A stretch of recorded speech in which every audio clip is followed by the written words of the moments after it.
Welcome everyone. We will be talking about formative and summative assessment in today's video. So everything to do with assessment. One is an ongoing process and one is the terminal end process of assessment per se. So yes, let us proceed with the formative assessment. Formative assessment refers to the tool that identify misconceptions, struggles and learning gaps along the way. You are still pursuing the curriculum, still pursuing the program, still undergoing the education, and assess how close the gaps might be. So if you are at this level and expectation is out here, so there is a gap in between these two. It includes effective tool for helping to shape learning and can even bolster students' abilities to take ownership of their learning when they understand that the goal is to improve learning and not apply final marks. On the other hand, summative assessment evaluates student learning, knowledge, proficiencies, and success at the conclusions of instructional period like unit, like course, like program. So what is a unit of a subject? N numbers of units, maybe 6 units, 10 units, 8 units per subject.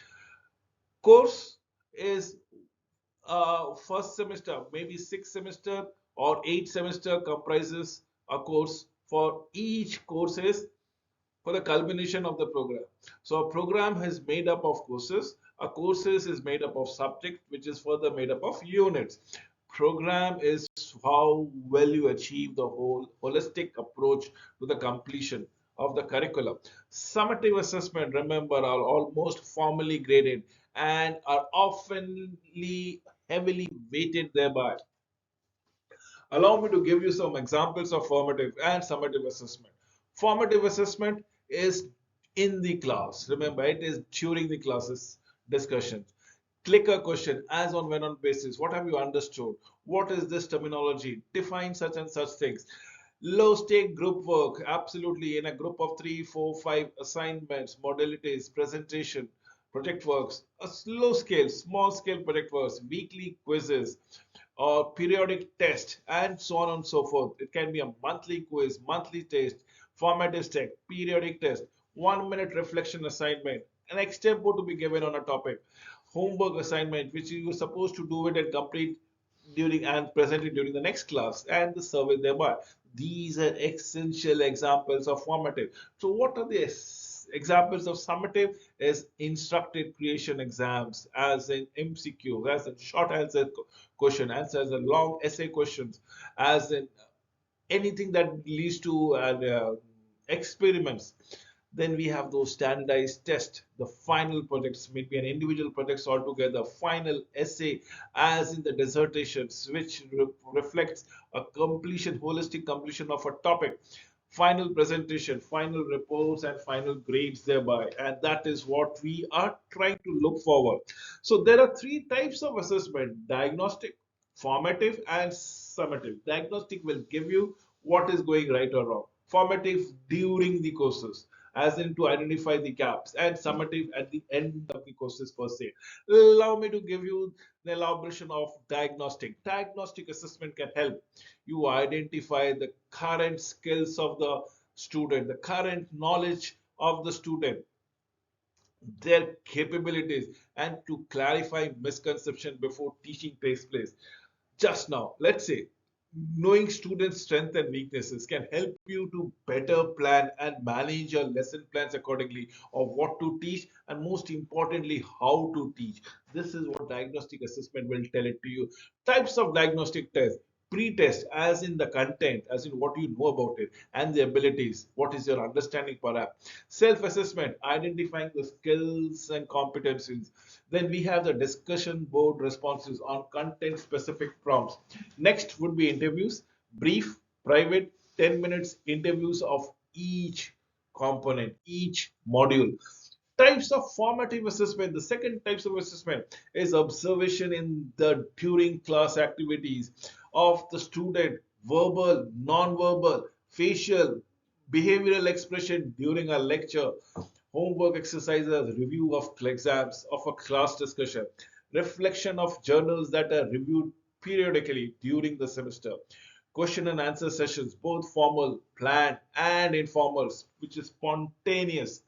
Then we have the conferences between the instructors and the student at various points of time during the semester. As on when on basis, there can be addendum lectures by guest speakers, there can be colloquium, there can be conferences, there can be seminars. Then we have in-class activities where students informally probably try to present their aspect or their understanding of the studies on a particular topic. Student feedback collected periodically, answering specific questions about the instructions, and their self-evaluation of performances and progress thereby.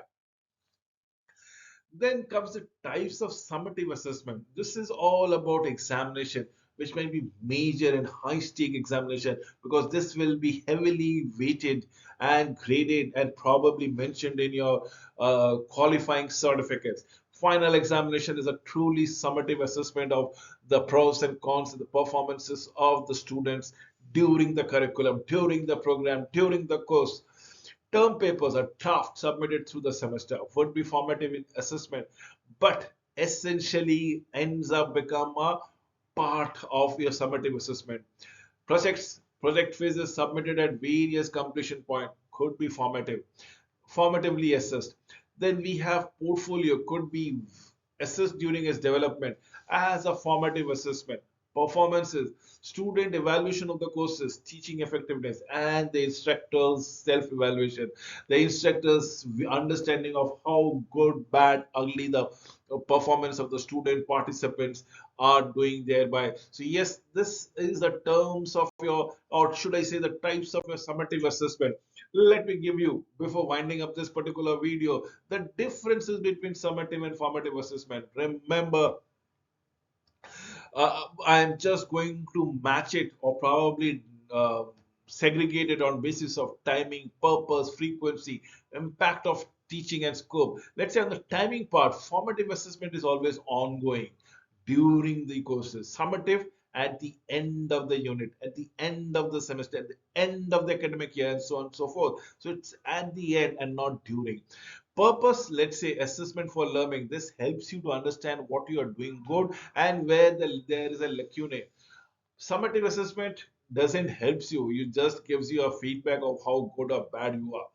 Frequency can happen as frequently as possible. Formative assessment can be done on a regular basis, weekly basis, monthly basis, depending as how motivated you are, how passionate you are about the growth of your pupil. What about summative assessment? Typically occurs much less frequently. In fact, it is predicted when to happen mostly at the end of certain units, courses, semester, or program. Next is the impact of teaching. Informs teaching in real-time basis, and that is what the impact is all about it. Next, under summative will give you provides you an overview as an impact of the future courses or grade. Scope focuses on the individual lessons or the unit. This is as a part of your formative assessment. But when it comes to summative assessment, is the complete knowledge, complete scale that was covered in the curriculum needs to be assessed altogether. Then we need to go about the readiness of aspects advancement. Informative assessment provides an insight, immediate effect, immediate feedback of what needs to be done and what needs to be adjusted, which probably is not the case with summative assessment. It determines the readiness for the next level, whether you're going to go to the next level of the unit, course, program, the next level, and how good you will be able to perform there. The stakes, it is much lower in terms of formative assessment because it's mostly a feedback. It's giving you a feedback and giving you a chance to improve upon yourself or probably commending you on the good work being done, which is an immediate impact on the learning effects. Whereas in a summative assessment, a higher stake, absolutely higher stake, impacting the program admission in the next level, if I may say so. Next is the validity and reliability, less critical due to the ongoing nature. This is very important. Whereas the summative assessment is critical, requires careful design and consistent evaluation. It has to be carried on time and again. Teacher decision making is in the formative assessment is of immense importance because the teacher is an instructor-led program. It will tell you to you what is being done in a real-time fashion. Whereas teacher decision making in summative assessment will give you future direction of what is expected and how well you might be able to cope up or not cope up. Then comes the learning trajectory impact. Remember, in formative assessment, the learning trajectory impact changes with how impactful the teacher is and how passionate the student is or how serious the student is, which might not be the cases with summative. It just tells the students what has been reflected, what has been retained, what has been taught, and how the students have retained it, probably how the students are reacting to it. Impact less on an immediate basis. Obviously, yes. And the last but not the least is integration of the holistic understanding. Informative assessment, effectively used, is very effective when wisely used, is in conjunction with the summative assessment. Whereas in summative assessment gives a comprehensive point of view of what good, bad, ugly you have done with the unit, course, or perhaps program. With this, I come to an end of this video. Thank you for watching this video till the very end.